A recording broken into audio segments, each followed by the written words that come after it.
Nesta parte da nossa análise sobre a economia açucareira no Nordeste colonial, vamos tratar das relações entre o sistema agrário e o papel da escravidão na montagem da colonização.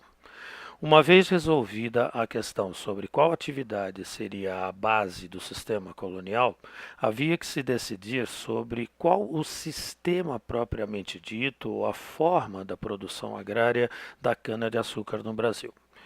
Três fatores serão combinados para o entendimento e o funcionamento desta forma de produção, visando a grande escala. Propriedades rurais imensas foram a origem do latifúndio no Nordeste brasileiro.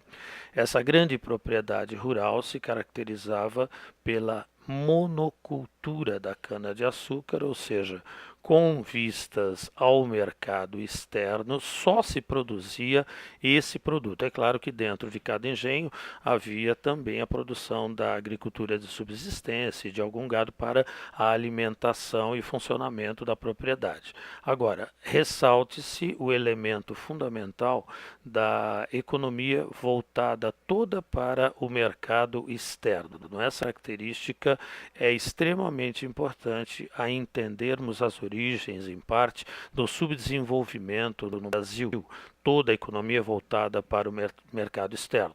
Essa, aliás, é uma marca da chamada economia de plantações, não raras vezes aparecendo assim mesmo na forma inglesa do termo plantation.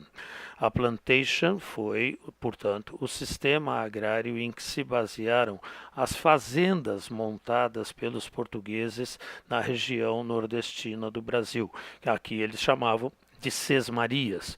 Todo engenho no início da colonização era, portanto, uma sesmaria.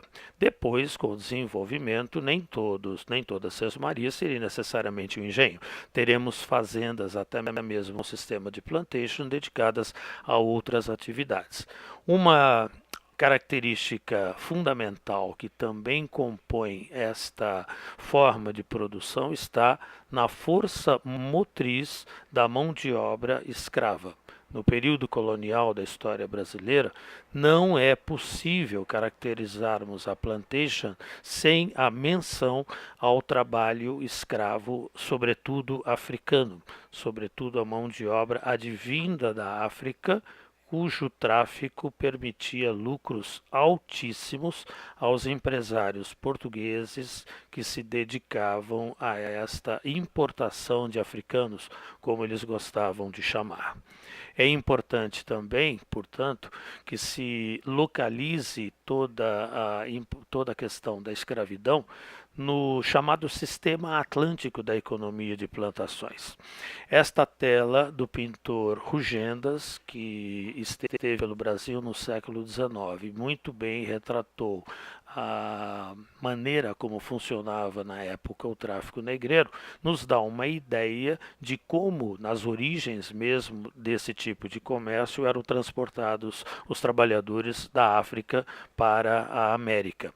Então, aqui nesta inter-relação, observemos que o Brasil ou o resto de outras regiões americanas forneciam as matérias-primas e produtos primários que seguiam para a Europa, no nosso caso o destaque para Portugal, da cana-de-açúcar, ou do próprio açúcar, quando ao final do século XVI já era refinado por aqui.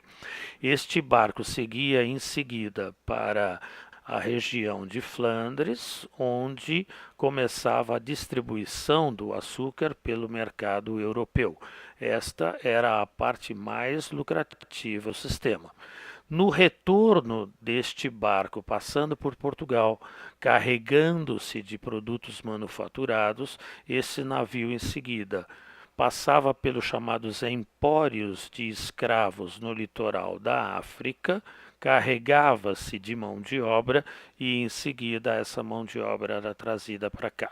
De forma que o transporte, evidentemente, era sempre econômico, era sempre lucrativo, nesse triângulo em que a América entrava com a terra, a Europa com o capital e a África com a mão de obra, no caso escrava, uma marca da importância dos trabalhadores africanos na formação das sociedades americanas, dentre as quais a sociedade brasileira.